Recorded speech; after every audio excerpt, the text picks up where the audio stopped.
va poursuivre cette discussion avec un fin connaisseur des arcanes européennes. C'est Fabrizio Pagani qui est avec nous en visioconférence depuis Rome. Fabrizio, bonjour et bienvenue. Merci d'être avec nous. Vous êtes le responsable mondial de la stratégie économique et des marchés de capitaux de Musinich. Merci beaucoup d'être avec nous, Fabrizio. Je poursuis avec vous la discussion qu'on avait avec Nadia juste avant. Est-ce que la zone euro prend le risque aujourd'hui de rater sa relance post-Covid ?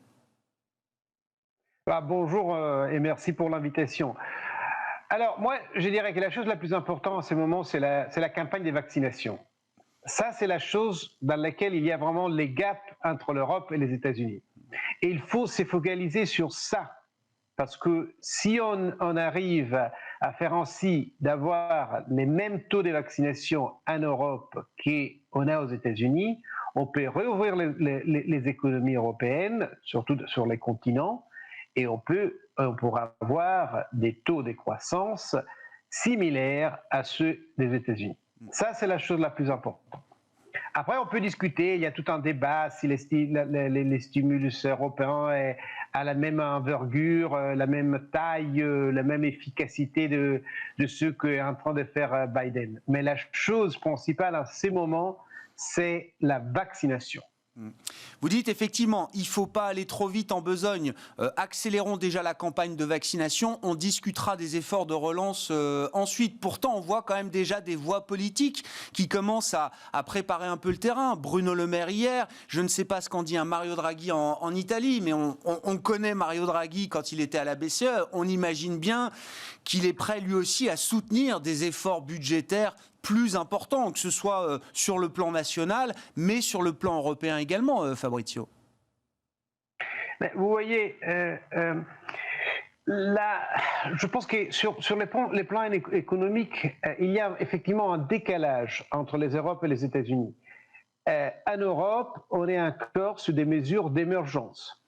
Ce que je vois en Italie, mais c'est plus ou moins la même chose en France et dans les autres pays, ce sont encore des mesures qui aident à soutenir l'économie dans un moment encore de pandémie et aider les commerces, les entreprises sur lesquelles il y a encore des restrictions déterminées par l'État pour contenir la pandémie.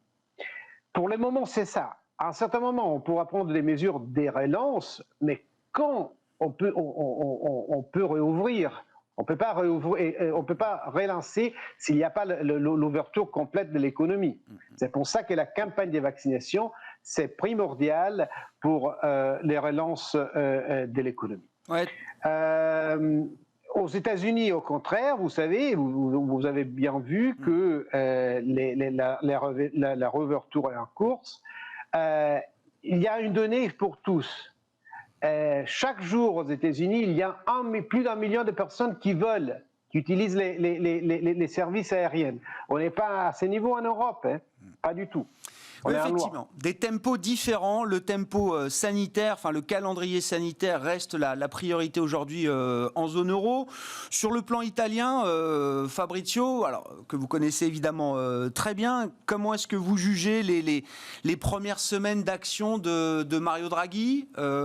C'est vrai qu'il a été salué par les investisseurs à son arrivée comme président du Conseil italien. Je pense qu'on est loin de pouvoir porter un jugement définitif sur son action, mais sur l'entrée en matière. Comment est-ce que vous évaluez les premières semaines de Draghi ?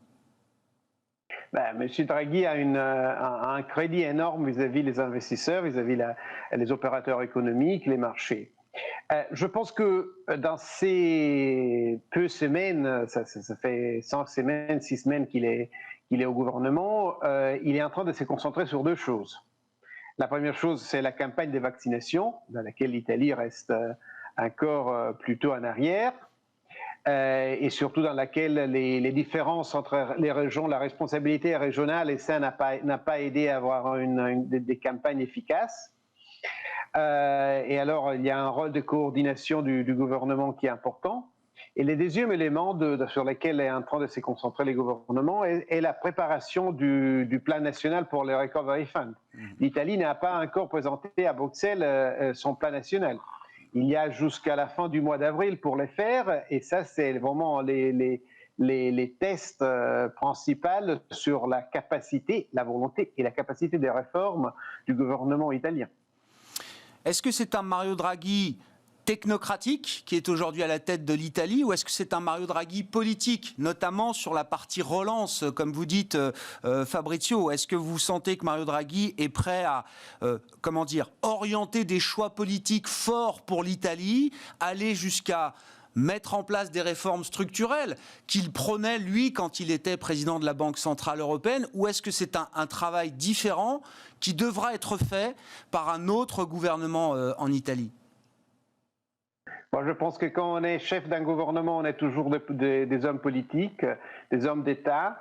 Mario Draghi a la chance d'avoir une majorité très large à la Chambre et au Sénat, une majorité presque totale. Il y a seulement un parti qui n'a pas rejoint le support au gouvernement. Et ça, naturellement, peut aider, mais en même temps, il donne beaucoup de responsabilités, parce que les moments des réformes, c'est maintenant. S'il n'y a pas de réformes maintenant, les attentes vont être vraiment déchues. Sur le plan de la fiscalité internationale, c'est le gros sujet du moment, Fabrizio, et en tant qu'ancien de l'OCDE, alors je ne sais pas justement comment vous accueillez cette espèce de grand U-turn des États-Unis sur la question fiscale. Il y a la partie américaine, on va financer le plan de relance par les infrastructures en faisant remonter un peu la taxation des entreprises sur le sol américain, mais il y a également l'idée que les États-Unis, contrairement à l'administration Trump, vont désormais revenir à la table des négociations organisées au sein de l'OCDE sur la question d'un impôt minimum mondial, comme on l'appelle aujourd'hui. Comment est-ce que vous accueillez cette nouvelle? Est-ce qu'on a là une véritable révolution peut-être à venir, un game changer? Ah oui, je l'accueille avec une grande satisfaction aussi personnelle, parce que j'ai travaillé sur ce sujet quand j'étais à l'OCDE, et on a commencé à travailler sur ça fait une dizaine d'années. Au début du G20, et avec aussi un très important input de la France et du gouvernement français à l'époque. Alors, il y a plusieurs choses. Il y a, je dirais, trois choses principales. La première est effectivement le retour à la dimension multilatérale, avec l'OCDE, l'organisation basée à Paris, centrale pour ce dialogue et ces négociations. Le deuxième, c'est la leadership américaine. Je vous donne un exemple historique sur la taxation. La taxation sur les subsidiaires maintenant est une taxation qui marche plutôt bien, et qui on la doit à la leadership américaine dans les années 60. Ça a été à l'époque de Kennedy qui a été lancé les projets, qui à la fin a été reprise par tous les pays développés.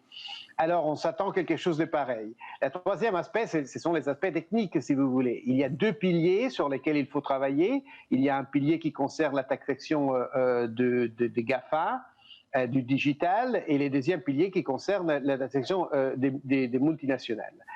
Sous les premiers, peut-être c'est plus difficile. Bien sûr, il y a la position américaine doit être clarifiée sur ce qu'ils veulent exactement faire. Et sur les deuxièmes, l'ouverture américaine de cette semaine, ça me semble effectivement game changer, comme vous disiez.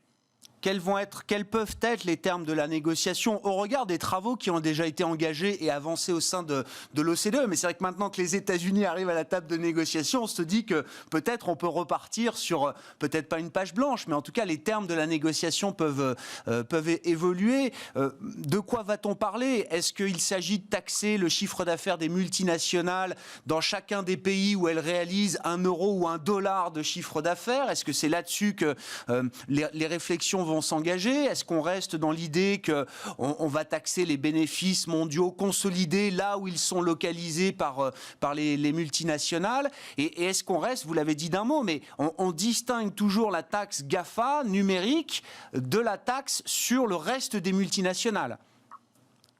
Oui, la taxe GAFA est devenue une taxe qui concerne un nombre plus large d'entreprises, parce que ça concerne c'est qu'on appelle le consumer facing company, c'est qu'ils ont une relation avec un consommateur final. Ouais. Un consommateur, oui. Et ça, c'est les premiers piliers. Et sur lesquels il y a des négociations en cours et qui concernent aussi les futurs des taxes sur les services numériques. Par exemple, la France a adopté une taxe sur les services numériques. Il faut comprendre exactement comment les deux choses se relient l'un à l'autre. Le deuxième aspect, c'est celui sur la taxation minimum, un taux minimum pour les entreprises internationales. Les États-Unis proposent, si je ne me trompe pas, 21%. Ça, bien sûr, est lié aussi à la négociation interne du financement du plan des infrastructures de Biden.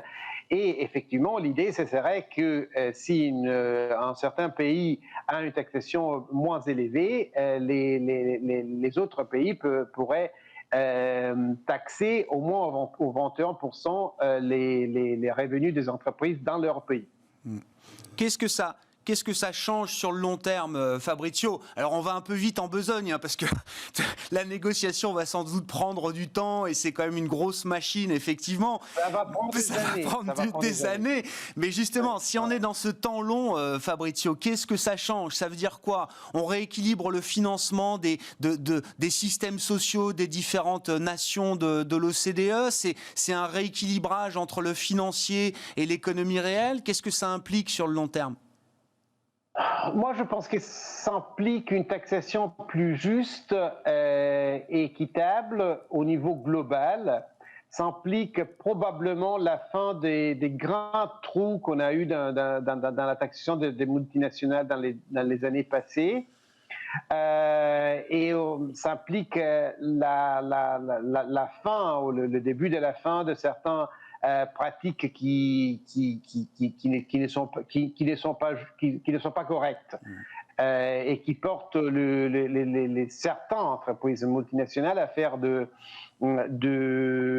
arbitrages qui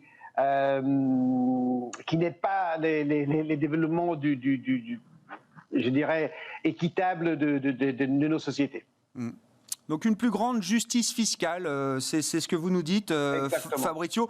Sur le plan de l'investissement, on peut en dire un mot, mais est-ce que ça change la donne, effectivement, pour des investissements qui ont été massifs, quand même, il faut le dire, vers des secteurs comme la tech, comme la santé? Je cite cela parce qu'on sait que ce sont les secteurs qui ont peut-être beaucoup joué avec l'optimisation fiscale. Est-ce que sur le plan de l'investissement, ça peut changer quelque chose? Moi, je pense que ces entreprises sont des entreprises très profitables et très viables sans avoir la nécessité de pratiques fiscales injustes. Bon. Elles pourront s'en remettre, c'est ce que je comprends, effectivement. Absolument. Elles n'ont pas besoin de ça pour vivre. Ce ne sont pas des entreprises zombies, loin de là. Exactement, loin de là. Merci beaucoup, Fabrizio. Merci pour vos remarques et votre analyse de ces quelques sujets chauds du moment, notamment cette question de la fiscalité mondiale, désormais, puisque c'est ainsi qu'on en parle au sein de l'OCDE, avec les États-Unis qui sont revenus à la table des négociations. Fabrizio Pagani, qui est en visioconférence avec nous, responsable monde de la stratégie économique et des marchés de capitaux de Musinich. Voilà pour cette édition de Smart Bourse à la mi-journée. On se retrouve ce soir en direct à 18h30.